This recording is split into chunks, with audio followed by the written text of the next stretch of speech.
Gervonta Davis say you need the money. Shit. What's going on with you and Gervonta? If I'm a boxer, he a boxer, you a boxer, we all need the money. I ain't doing it for free. Thank you. What if Gervonta said, hey, I'll come up to 154. I'll come up to 154 while you talking. Oh man. You go to you'll fight Gervonta at 154? I wish him the best. That's all I'm gonna say. Bro, when people, what I got from that is he's a hater. If you don't know me as a person, let's say you don't like me. You don't know me. You feel me? And I don't give a fuck. Kill. If everybody in the Cleveland win, I mean, win. Fuck. Same question for you. You're a proud father.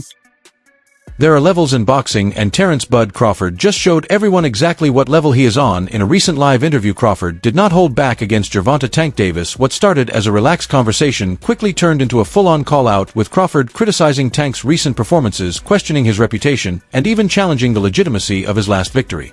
Tank said I was a meat lover. He came in like, oh, this guy, you a meat lover. But Tank would never even think about hesitating to come up to 154.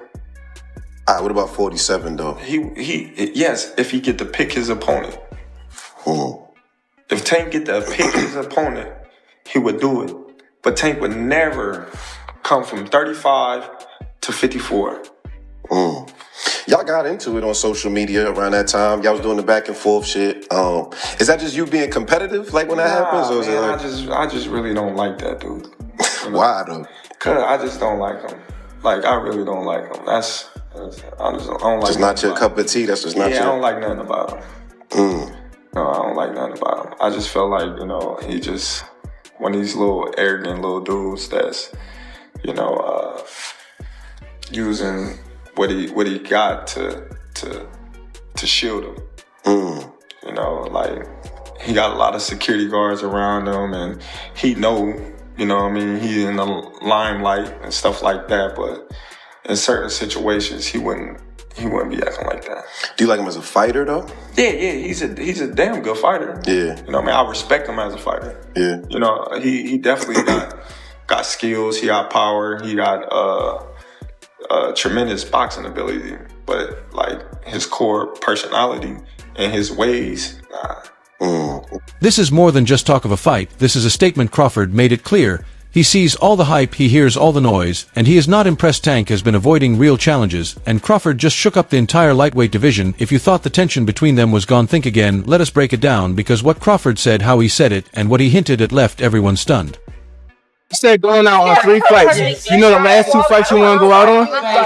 Yeah, this the last fight. The last fight you want to go out on. Like, who? Do you have anybody in mind? No, I'm saying no. I don't have no name right now. But I got somebody I want to call out after this fight. You said you got somebody you want to call out after this fight? Yeah. Who is that? I'm not gonna tell you. Is it Lomachenko? Somebody asked Lomachenko. Turkey said he got your 2 Ferraris ready. What you think about that? Turkey said he got your 2 Ferraris ready. I need 3 now. Yeah. Steven Espinoza said Shakur turned down a 1-fight deal to fight you because he wanted a multi-fight deal. What's your thoughts on that? He's not worth it. He's not worth no multi-fight deal. He's not even worth it. Come on, bro. Adam got to fight somewhere else and prove himself, and then you feel me? You know how they got UFC and like the underground shit? He got to fight on the underground shit, then get that. He got to go to the G League. You have an idea? The first shocker came when the host casually brought up Tank's past comment that Crawford only fights for money. You could see Crawford's face change, like, what then? He fired back with a truth bomb. We all need the money. I am not doing this for free. But it was more than that. Crawford was pointing out the hypocrisy, because if we are talking dollars, Tank is not exactly a billionaire either. Both are fighters going after legacy and a payday, so why is Tank acting like he is above it all? The shade continued when the interviewer asked how Crawford would feel about Tank moving up to 154 to face him. Crawford did not flinch. He simply said, "I wish him the best," and that was no encouragement, it was a funeral speech, meaning Crawford is not chasing Tank. If Tank wants that fight, he needs to step up quickly because Tank at 154 is a different level, and from Crawford's reaction, it is obvious he does not take it seriously. Gervonta Davis speaking about you. Is that ever a possible fight? Yeah, if he want to dare to be great, he can be like all the other fighters that moving up 2 weight classes and daring to be great. You would fight him, man. Tell him to come up there. He got to come to win 54. He said I got a glass chin, so tell him to come and touch it. Wow, man. Gervonta said you got a glass. He said I got a glass chin. Tell him to come and touch it.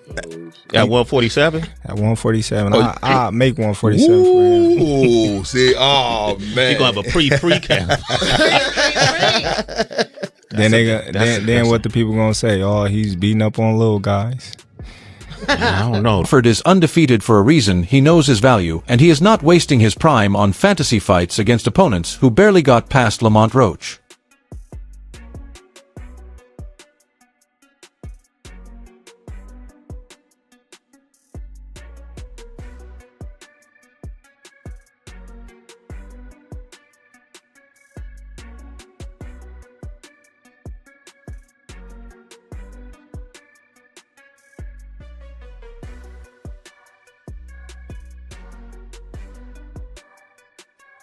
Here is where it got intense. Crawford did not just question Tank's record, he broke down his last fight with precision. When asked about the Roach bout, Crawford was completely honest and did not hold anything back. Let me ask you this. You can help me out on this. This last fight, Roach and Gervonta. Have you ever seen anything like that? Man. I mean, you can't take a knee. That's a knockdown. Because I saw Floyd break his hand hitting the guy and took a knee, and they gave Floyd an 8 count. So I'm trying to figure out how Gervonta avoided that.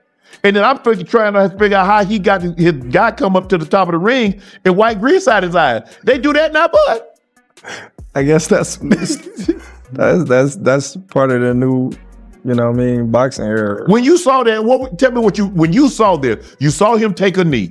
He pointed out the moment Tank took a knee, which should have been counted as a knockdown, and questioned why it was ignored. On top of that, Crawford highlighted the strange moment when Tank's team came to the apron mid-fight to wipe grease from his eyes, calling it not just odd, but a clear procedural violation, and he made sure everyone watching noticed. Even more striking, Crawford indirectly called out the referee, noting how Steve Willis began the count, then suddenly stopped, almost as if someone backstage had intervened. This is no longer just boxing talk, it sounds like corruption. And then you see he go to the apron and this guy come up to the top of the ring. Well, he's like, hold on, what's going on? I'm just as confused as you. I said, huh? I was just like, oh, that's crazy. And Steve Willis a great referee. He is. And he started counting, then stopped it. Like they said, hey, you better stop counting. Oh, wow. Hey, don't do that again. Crawford said it clearly. Without that knockdown, Tank would not have won. He gave the edge to Lamont Roach, and honestly, that is not something you usually hear from another top fighter, but it shows how real Crawford is. He is not playing politics or protecting his image, he is telling the raw truth. According to him, Tank was overconfident, he did not take Roach seriously, and that arrogance nearly cost him the fight. Scorecards. Judge at the ringside, Eric Marlinsky scores it on 115 to 113 in favor of Gervonta Davis. Judges Steve Weisfeld and Glenn Feldman both scored about 114 to 114, even a draw. The decision is a majority draw.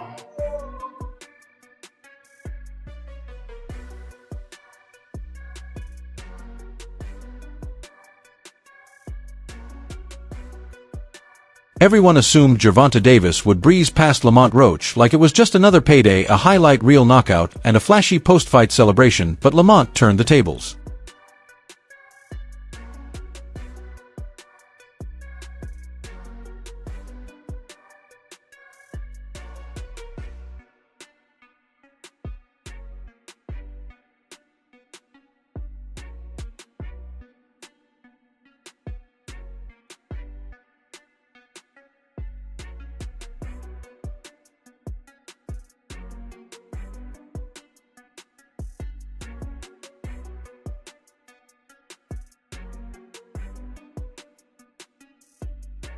From the very first round, Roach came with pressure accuracy, and no fear. The fighter expected to be an easy warm-up gave Tank one of the hardest nights of his career.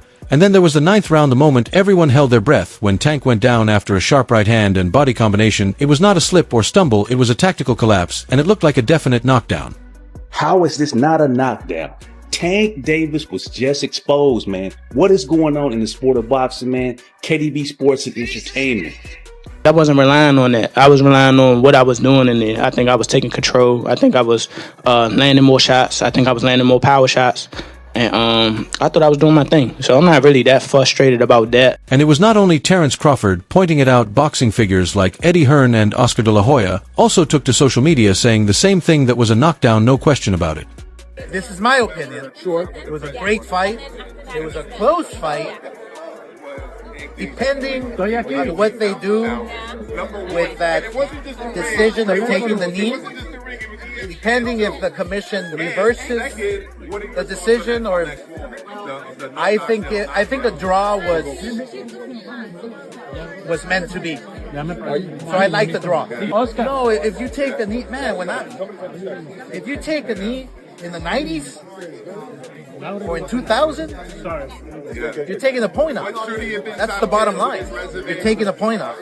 I don't know what happened with the referee. Maybe he was a little starstruck. Maybe he was a little, because he loves Tank. He loves New York. He loves the big lights. The referee with the eyes, he's like, a point should be deducted if you take a knee. It's a fact. It's in the rule book, right? The fact that they didn't take it away, then that's where the controversy is, right? It's not, look, did Gervonta get hit? Was he dazed? Who knows? Only he knows. But what I saw, when you take a knee, that's an automatic point. That's just the rule. This is not basketball. This is not, this is not basketball where, wait, hold on, my ankle hurts. Hold on, let me take a timeout. You don't take timeouts in boxing. It just doesn't happen. Whether he had something in his eye or not, you have to fight. There's 3 minutes to fight. So if you take a knee, if you go to your corner, I mean, the rules are the rules. And I don't know what New York is gonna settle on, but the rules are the rules. That night, I haven't watched the full fight. One thing that's kind of baffling is that it wasn't a knockdown. I mean, look, he wasn't hurt. There's no doubt about that. But if you take a knee in the fight and you touch down, whilst punches are being thrown, it has to be a knockdown. I've heard some people saying, that, he should be disqualified. Referee letting that go shifted the entire energy of the fight, and honestly, it may have preserved Tank's undefeated record. I think the hardest puncher I ever faced. No. And I ain't shitting on him or nothing like that. He can punch. But Jonathan Okendo, he's from Puerto Rico. Bro, he got bricks in his hands, bro. I lie to you not. He punch hard. I ain't gonna lie. He a hard hit, motherfucker. Here is the twist. Tank and Roach knew each other from their amateur days, both from the same DMV area, so there was some history. Maybe Tank believed he already had Roach figured out. And Gervonta Tank Davis just been released to the public. We know now, December 14th, Houston, Texas, he's going to be facing a very tough opponent in Lamont Roach. Can you tell us a little bit about the history between them two? Oh man, they've been knowing each other from the amateurs, silver gloves, everything. They grew up actually together, Roach and him, back and forth battles and whatnot. It's going to be a pretty interesting fight, you know what I'm saying? Because Roach he come to fight. And I think it's a great fight. Everybody talking all that stuff about, why Roach? Because he signed and took the fight, you know what I'm saying? And it's good for the community. But Crawford made it clear this is not amateur boxing. The pros are on another level. If Tank thinks he can rely on his reputation, he is in for a harsh reality check. Tank would never even think about to come up to 154. What about 47 though? Yes, if he get to pick his opponent. But Tank would never come from 35 to 54. Y'all got into it on social media around that time. Is that just you being competitive, like when that happens? Or is it like... I just really don't like that dude. Why though? Cause I just don't like him. Like, I really don't like him. That's like just not your cup of tea. That's just not your... I don't like nothing about him. I just feel like, he just one of these little arrogant little dudes that's using what he got to shield him. He got a lot of security guards around him, and he's in the limelight and stuff like that. But in certain situations, he wouldn't be acting like that. Do you like him as a fighter though? Yeah, he's a damn good fighter. Yeah. But like his core personality and his ways. Let us discuss one of the most talked about moments from the interview when Crawford asked why none of the top fighters are facing each other. He named Teofimo Lomachenko, Shakur, Tank, Garcia, Haney a dream list of super fights just sitting idle, and he called it what it really is, plain politics. I think all of them should fight. You know.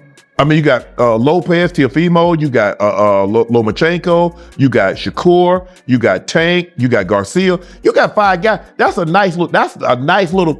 Devin Haney, yeah. You got 6 guys. Don't nobody want to fight nobody? I don't know. I think they all should, be fighting each other. Well, so what we got going on? Politics. Bro, if Shakur and Haney and Tank, if all them leave, if they retire with undefeated records, that's some bullshit.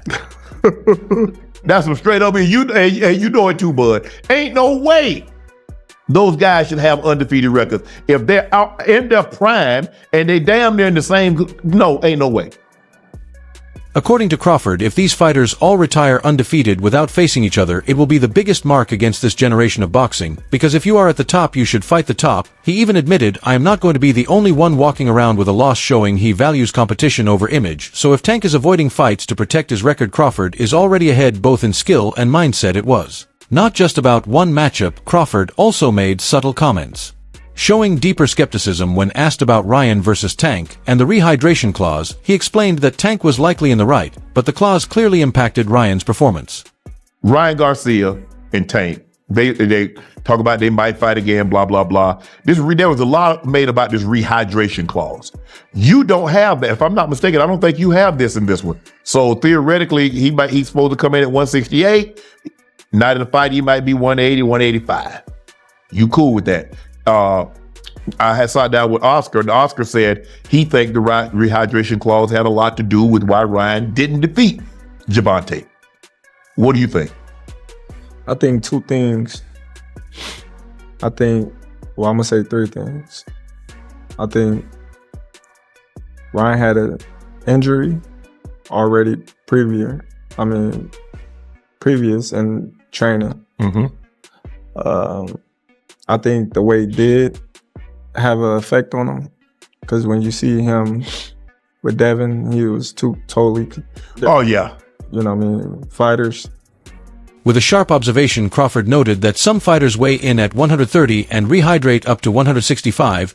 He did not name Tank directly, but it was clear who he meant. Crawford is making a point: modern boxing has too many loopholes, too many ways to manipulate the system, and Tank could be one of the examples. Beyond Tank, Crawford highlighted a bigger problem: the entire division is overcrowded. How you feel about that fight? Is it even possible at a catch weight? No, ain't no catch weight. You come up to 47. You're not even entertaining the catch weight. No, I'm not. He's a champ though too, undefeated. And what champ? Come on, man, tell me what belt. You know boxing. You forgot Devin Haney is undisputed. Devin Haney got all the belts. He the champ. Nobody else the champ. I'm gonna come up here where the big boys at. All right, I'll welcome them. So many top fighters and so few real matchups. Everyone is being strategic, playing the long game, but the fans are left wanting. Crawford mentioned Saudi Arabia, huge purses, and how money could finally bring some of these fighters together. He is willing to travel, take risks, and make history, but the question is will. If we was to fight right now on the streets, I'll break your fucking neck. And that's on my kids. And you know it, I know it, and the whole world know it. And I'm not talking about no fighting in the ring. If me and you was to fight outside, I will break your neck. Because while Bud is pushing for real fights, Tank is holding on to exhibition hype, social media drama, and narrow wins. The difference is obvious. And then Crawford said something that landed hard. He ended. Who have Shakur? What have Shakur done? What have he done in the sport? He haven't done nothing. The young one is looking more better than him. Who that? The Keyshawn. Keyshawn looking way more better than this. I keep screaming his name. He haven't done nothing. Keyshawn haven't even done nothing. So what do you say to those who Y'all might keep be saying afraid? his name for? So what do you say to those who might be saying that, Tank is afraid of Shakur? Afraid of what? Afraid of what? Us fighters, if we're afraid of somebody. It got to be somebody hitting us and hurting us. Like he don't have no offense. Everything is defense. Defense only win in basketball and football. That shit win in boxing. Crawford is highlighting that the top fighters Tank, Ryan, Devin, Shakur have all been around each other since their amateur days. They understand each other's styles and weaknesses, so the question is, why are they not facing off? So they know each other so yeah, they all know each other so well. Shakur, Tank, Ryan, Devin, they all know each other, So is it hard to fight somebody you know? No, I'm just saying they all know each other. So they know, how to fight each other, how to beat each other and things like that, because they didn't fought each other so many times. What do you think about the Devin Haney and the Ryan Garcia fight? Because maybe they know too much, maybe Tank knows who can beat him, and that is why he is playing it safe. But Crawford is ready for anyone, anytime, anywhere. This interview was not just a shot at Gervonta Davis, it was a wake-up call for the entire sport. Crawford showed what a true champion sounds like. He is not avoiding challenges, not hiding. Going up those weight classes to face him, how can you convince fans that he can beat Canelo? I ain't trying to convince y'all that he can beat Canelo. He's a good fighter. But, bro, I would say smaller fighters are always better than bigger fighters because, they're smaller, they know how to move and things like that. But this guy is great at what he do. And another thing, bro, I don't be wanting to, how these guys is, then you get hurt against, Imagine there you talk about Gamboa. Crawford got touched by Medvedev. Is that what you said? No, he got clipped by Gamboa, right? Right? How the fuck he's looking that strong over the past year? These years. He ain't been getting clipped or nothing. So now, that's that snack shit. I'm telling you. Y'all laugh. I'm always. No detail. Open up. And that guy that a part of it, he been caught. Before. He went to jail for it. Talking about Victor Conti. He went to jail, right? Victor Conti? Yeah. And he the owner of the snack shit, right? And he went to jail for it. Now it's like, it's all over. You see, I don't want to throw him out of the bus, but you see, Earl said some things like that, about the people in the steroids, but yeah, he don't want to say no names, but come on, bro. Tank, if you are listening, the pressure is on, the world is watching, and Crawford, just put your name in bold red letters. You have been called out. If you are done with the easy fights, if you want Tank to finally face a real challenger like Crawford, hit that like button now. Share your thoughts in the comments. Who would win if these two fought, Crawford or Tank? And if you are new here, subscribe and turn on notifications because